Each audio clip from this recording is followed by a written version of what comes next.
Perdana Menteri Palestin Muhammad Shatayyeh pada Isnin menggesa siasatan antarabangsa dijalankan berhubung pembunuhan seorang gadis Palestin di tebing barat. Jana Zakarneh, 16 tahun, meninggal dunia pada Ahad selepas ditembak tentera Israel ketika melakukan serbuan di bandar Jenin, tebing barat, lapu agensi Anadolu. Kementerian Luar Palestin meminta Israel bertanggungjawab sepenuhnya atas serbuan yang menyebabkan kematian gadis itu. Kementerian itu menyeru Amerika Syarikat dan masyarakat antarabangsa memaksa Israel menghentikan perbuatan jenayah yang berterusan. Sementara itu, tentera Israel mendakwa bahawa pihaknya secara tidak sengaja menembak gadis Palestin itu. Tentera Israel kerap melakukan serbuan di seluruh tebing barat dan Baitul Maqdis Timur dengan alasan menjejaki warga Palestin yang dikehendaki.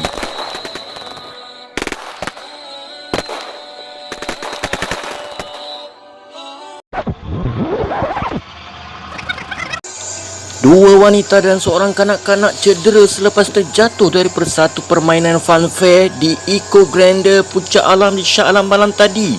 Ketua Polis Daerah Kuala Selangor, Superintendent Ramli Kasa, berkata pihaknya terus bergegas ke lokasi kejadian selepas mendapat panggilan telefon mengenai insiden tersebut kira-kira jam 8.50 malam. Ketiga-tiga mereka terjatuh dari permainan sotong raid ketika sedang bergerak. Kesemua mangsa telah dibawa ke Hospital Shah Alam untuk mendapatkan rawatan lanjut. Katanya dalam satu kenyataan, katanya lagi kes akan disiasat mengikut Seksyen 6 Enakmen Hiburan dan Tempat-tempat Hiburan Negeri Selangor 1985 kerana beroperasi tanpa lesen.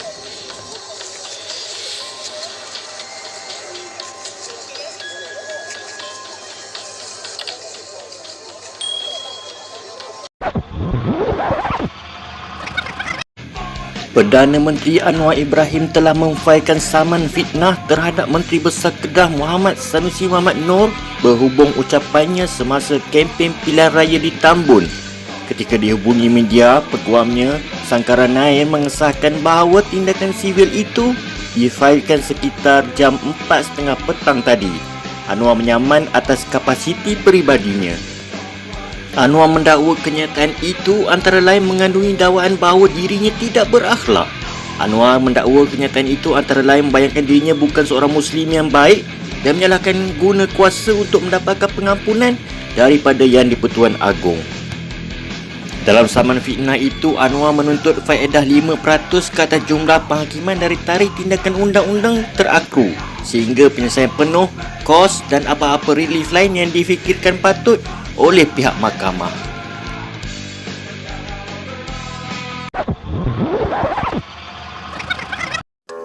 Perbuatan kejam seorang lelaki mendera dan menanam mayat anak perempuannya berusia 9 tahun di sebuah kawasan riadah di Kuala Lumpur terbongkar selepas ibu kepada kanak-kanak berkenaan membuat laporan polis. Ketua Polis Daerah Dang Wangi ACP Nur Delihan Yahaya berkata pihaknya menerima laporan daripada isteri suspek mengenai anaknya yang dalam keadaan lemah dan berdarah pada bahagian mulut selepas balik ke rumah setelah bekerja pada Jumaat lepas disyaki didera oleh suaminya. Susulan laporan wanita warga asing berusia 41 tahun itu, sepasukan anggota polis bersama wanita bekerja sebagai pembantu kedai makan itu ke rumahnya di Jalan Pudu di Kuala Lumpur untuk mengambil anaknya, namun anak serta suaminya tiada di rumah.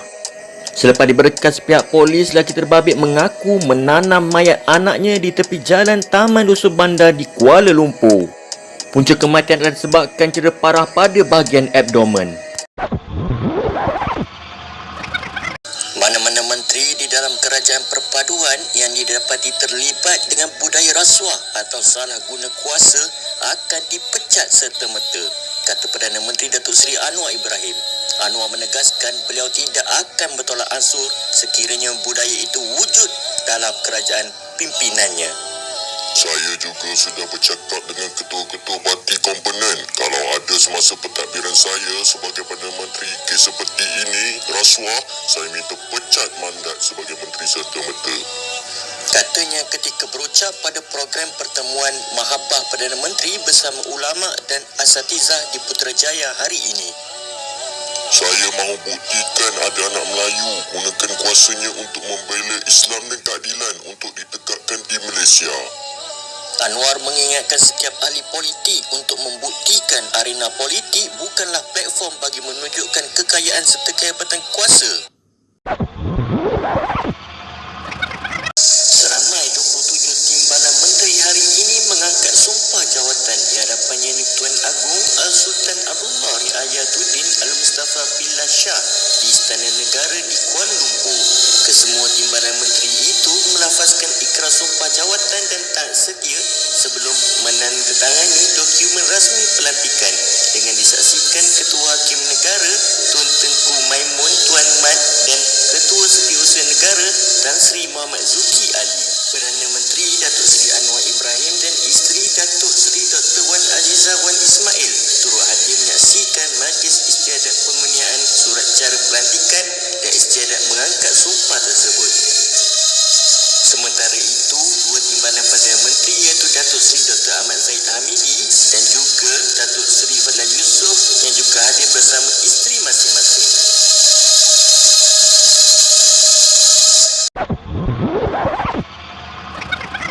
Mangsa banjir dari 8 daerah di 4 negeri terus meningkat setakat jam 8 malam ini. Maklum Agensi Pengurusan Bencana Negara NADMA, seramai 922 orang mangsa daripada 268 keluarga ditempatkan di 14 pusat pembinaan sementara di Perak, Pahang, Kelantan dan juga Terengganu. Sebagai perbandingan, seramai 810 orang mangsa banjir daripada 225 keluarga direkodkan di 4 negeri ini pada jam 4 petang tadi.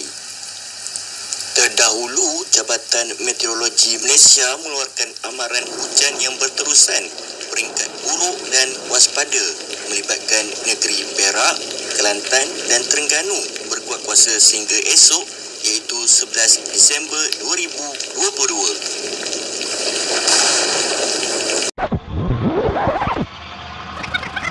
Pemuda Bersatu Armada menyifatkan bekas pemimpin Bersatu Sabah sebagai tidak mengenang budi serta perjuangan pucuk pimpinan parti itu yang selama ini berusaha keras untuk memenangkan mereka di Sabah. Ketuanya Wan Ahmad Faisal Wan Ahmad Kamal berkata tindakan Wakil Rakyat Bersatu keluar parti dengan diketuai Ketua Menteri Haji G. Nur hanya memikirkan untuk kekal kuasa di Sabah dengan mengenepikan prinsip perjuangan. Sementara itu, dia juga yakin keruntuhan Bersatu Sabah ketika ini akan dibina semula dan merakamkan penghargaan kepada mereka yang masih setia.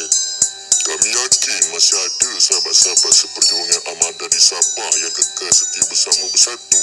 Terima kasih diucapkan. Kita akan bina semula Bersatu di negeri Sabah, katanya dalam kenyataan tersebut.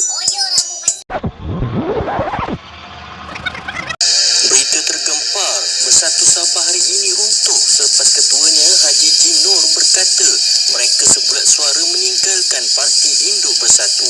Menurut Haji G, ahli Bersatu Sabah kekal sebagai ahli Gabungan Rakyat Sabah GRS sementara parti baru ditubuhkan.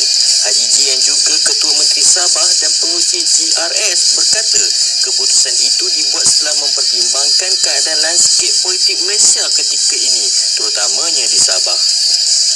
kami berikrar untuk memberi sokongan penuh kepada kerajaan perpaduan dan kami yakin dengan kepimpinan dan kebijaksanaan Anwar untuk memimpin negara, Kata beliau. Bersatu Sabah mempunyai 5 orang ahli parlimen, 4 daripadanya bertanding di bawah tiket GRS semasa PRU ke-15 yang lalu.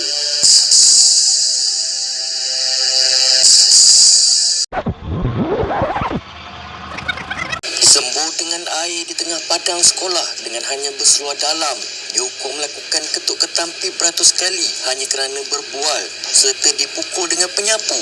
Ini antara yang didakwa dihadapi murid sekolah di Serdang, Selangor pada hujung minggu lalu.